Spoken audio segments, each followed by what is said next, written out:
What's up, Sarah? Hey, how you guys doing today? Good. All right. Good. I was wondering if we could start. Congratulations, by the way, on such a fun film. I had a really, really good time. Really enjoyed myself. Thank you. Thank you. I was wondering if we could start by introducing yourself and the characters that you play, starting with Craig and then onwards. Craig Robinson, and I play Mr. Shark. Marc Maron, I play Mr. Snake. Anthony Ramos, I play Mr. Piranha. Amazing. So, what drew you to the roles in the first place? I was asked to do it. That's that's all it took. They were like, "Hey, we want you to do this movie and play a snake and be cranky and aggravated and kind of funny." I'm like, "Well, that sounds like a stretch. Count me in. I want to challenge myself." I, not unlike Mark, I was pitched the idea, and I fell in love with it right away, and I thought I could add something to, Mr. Shark's character. So that's how I got involved. Yeah, Mr. Piranha is like this. He's crazy, like kind of sensitive, naive, temperamental little guy. And I said, yeah, I think he's my spirit animal. So I think, yeah, I'm gonna go ahead and jump in and like Mark said, I think it'll be a stretch. So I'm gonna go ahead and give it my best shot. Yeah, and it seemed fun. Yeah.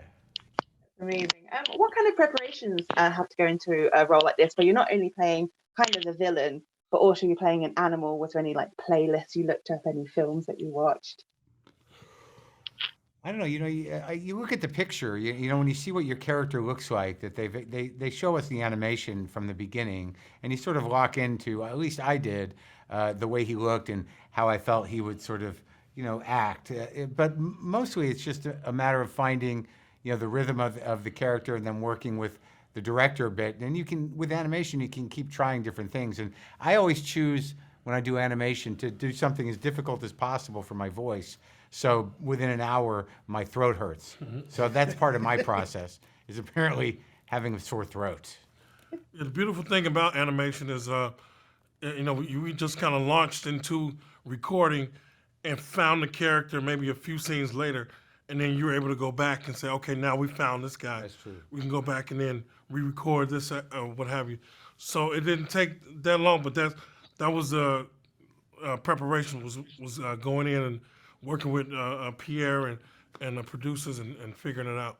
Yeah, and just seeing you see the pictures and this is really just continuing to talk about what the character is in the books, and then kind of defining that for yourself and being like, all right, like where do I want to go with this? Where do I want to take the character's voice? How does the character laugh? Like, let me change this saying, instead of saying that, let me say this. I feel like that would be more like what this character might say. So it's a process, but you find it eventually. Absolutely. And I'm trying not to give anything away, but I really like the journey that Mr. Snake goes on in this film, Mark. And I was wondering if you could talk a little bit more about that. About the journey? Yeah. Well, I don't want to ruin anything, but I just want to say that there's guinea pigs involved. A lot of guinea pigs. Helicopters, meteorite craters, a lot of stuff. But I don't want to ruin anything. Absolutely. And Craig, Mr. Shark has so many wonderful disguises. What's your favorite one that he... Probably pregnant lady causing a distraction. That was fun to play. Great. And with your character, Anthony, how did you keep the energy up? Because he's such a little firecracker of a character.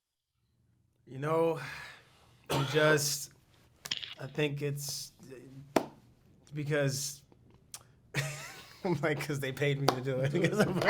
No, yeah. I mean, no, that's who this guy is. He's always on 1,000. So I just channeled my inner self at 3 a.m. at the club. So it's what I'm saying. That's Mr. Piranha getting it in 24/7. But that's I just keep the energy up because that's who he is. That's his guy's spirit, Absolutely. And one final question: if you could steal anything in the whole world, if you could do like one great big heist, what would it be and why? I would steal Keith Richards' Telecaster, the guitar that he plays a lot. But I'd feel bad about it. But I think he's about done with it. I would steal a time machine.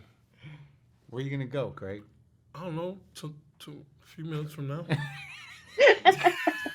To a few minutes from now. I would steal that joke from Craig. That's what I would do, because it was good. And we're about to arrive at his dream. Great, thank you so much. I hope you guys.